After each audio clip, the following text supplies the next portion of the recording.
সকলকে সংগ্রামী শুভেচ্ছা। ভাবছিলাম যে গত 17 বছরে একটি মানুষের কি আমি দেখতাম, তিনি প্রতি মুহূর্তে তুচ্ছ তাচ্ছিল্যতার সাথে কথা বলতেন এবং সকাল থেকে ঘুম থেকে উঠে 24 ঘন্টা যাবত যিনি তারেক রহমানের বিরুদ্ধে নানান রকম কুরুচিপূর্ণ বক্তব্য দিতেন। তিনি তারেক রহমানকে দাবাতে গিয়ে, বিএনপিকে দাবাতে গিয়ে, দেশনেত্রী বেগম খালেদা জিয়াকে দাবাতে গিয়ে তিনি দাবিয়ে গেলেন, কোথায় যেন হারিয়ে গেলেন, তাকে আর খুঁজে পাওয়া যাচ্ছে না। প্রশ্নটা হলো, যেই ব্যক্তিটি এত তুচ্ছ তাচ্ছিল্যতা কথা বলতেন এবং বিএনপি এবং তারেক রহমানকে নিয়ে, সেই ব্যক্তিটি কিন্তু ইতিহাসে ঘৃণিত হিসাবে নাম লেখার অর্জন ইতিমধ্যে করে ফেলেছেন। তার নাম কি? শেখ হাসিনা। কিন্তু যাকে নিয়ে তিনি তুচ্ছ তাচ্ছিল্যতা করলেন, তিনি বীরের বেশে বাংলাদেশে আসছে।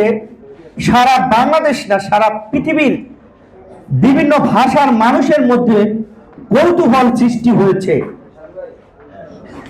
এ কেমন নেতা যিনি 17 বছর নির্বাসিত জীবন থেকেও বাংলাদেশে পদার্পণ করছেন, কিন্তু বাংলাদেশের মানুষ যে আবেগ, যে উদ্দীপনার মধ্যে অপেক্ষায় আছে প্রিয় নেতা কখন আসবেন। সারা বাংলাদেশ না, সারা পৃথিবীতে ইতিমধ্যে আন্তর্জাতিক যে সকল মিডিয়া, সেখানেও আমরা দেখতে পাচ্ছি রাজনীতিতে তুচ্ছ তাচ্ছিল্যতা করার যে ভয়াবহ পরিণতি, সেটা বুঝেছেন শেখ হাসিনা। আজকে তারেক রহমান আসবেন বাংলাদেশে, বাংলাদেশের মানুষ অপেক্ষায় আছে। আপনারা দিয়েছেন যে নতুন বাংলাদেশের আকাঙ্ক্ষা, নতুন বাংলাদেশের যে আকাঙ্ক্ষা, বাংলাদেশের জন্ম নেওয়ার পরেই কিন্তু বাংলাদেশের মানুষের আকাঙ্ক্ষা ছিল, কিন্তু সেই আকাঙ্ক্ষা কখনো পূরণ হয়নি। কিন্তু আমাদের প্রিয় নেতা বিএনপির ভারপ্রাপ্ত জনাব তারেক রহমান যেই আশা আমাদেরকে দেখিয়েছেন, অবশ্যই বাংলাদেশের মানুষের আকাঙ্ক্ষা পূরণ হবে।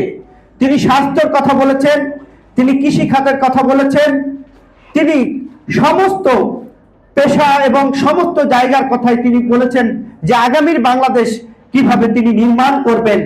কাজেই আমরা যারা আছি, আমাদের সকলকেই সচেতন থাকতে হবে যে প্রিয় নেতা যখন বাংলাদেশে আসবে, তিনি যে নতুন বাংলাদেশের যে আকাঙ্ক্ষা করছেন, সেই আকাঙ্ক্ষা যদি পূরণ করতে হয়, তাহলে আমাদের কিন্তু তার পাশে থেকে কাজ করতে হবে। সেই কাজটা কি? সততার সাথে। আমরা যদি সততার সাথে সেই কাজ না করতে পারি, তাহলে কিন্তু আমাদের আকাঙ্ক্ষা পূরণ হবে না। আমরা আজকে এখান থেকে দেশনায়ক তারেক রহমানের, তিনি আসছেন, আমরা স্বাগতম জানাচ্ছি এবং বাংলাদেশের কোটি কোটি মানুষ ইতিমধ্যে, আমি দেখলাম যে আমি গতকালকে ফরিদপুর ছিলাম, আজকে আমি যখন আসছিলাম, ভাঙ্গার থেকে পদ্মা সেতু পর্যন্ত কি পরিমাণ মানুষ bus, private car, cycle, motor cycle নিয়ে ঢাকার অভিমুখে ছুটছেন পাগলের মতো। তিনি কখন খাবেন সেটা চিন্তা করছেন না, তিনি কোথায় ঘুমাবেন সেটা চিন্তা করছেন না, তিনি কোথায় কি অবস্থায় থাকবেন সেটা কিন্তু চিন্তা করছেন না, এবং তার পরিবারের কথা চিন্তা করছেন না।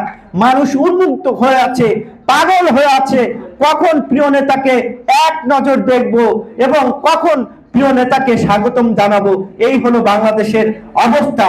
আজকের যেই বাংলাদেশ হাসি খুশির বাংলাদেশ, আজকের যেই বাংলাদেশ মনে হচ্ছে যে আমরা যেমন ঈদ পালন করি, সেই ঈদের বাংলাদেশ, সকল দল বল নির্বিশেষে সবার মনে একটি আনন্দ, উচ্ছ্বাস যে বাংলাদেশে আমাদের প্রিয় নেতা আসছেন, আবার বাংলাদেশের হাল ধরবেন, একটি গণতান্ত্রিক সরকার প্রতিষ্ঠিত হবে। এই আশা আকাঙ্ক্ষা নিয়েই আজকে সমগ্র বাংলাদেশ এক সবার দৃষ্টি সেই এয়ারপোর্টের দিক এবং 300 ফিটের দিক। এই যে আমরা মিটিং করছি, এখানেও কিন্তু কারণ মন ঠিক মতো বসছে না, কখন মিটিং শেষ হবে আর কখন ওই দিকে যাব, এই হলো অবস্থা। সকলকে ধন্যবাদ জানিয়ে প্রিয় নেতার জন্য, আমাদের প্রিয় নেত্রী দেশনেত্রী বেগম খালেদা জিয়ার জন্য সকলেই মন খুলে দোয়া করবেন। আল্লাহ যেন ওনাদের সুস্থ রাখে এবং বাংলাদেশটাকে নিরাপদ রাখে।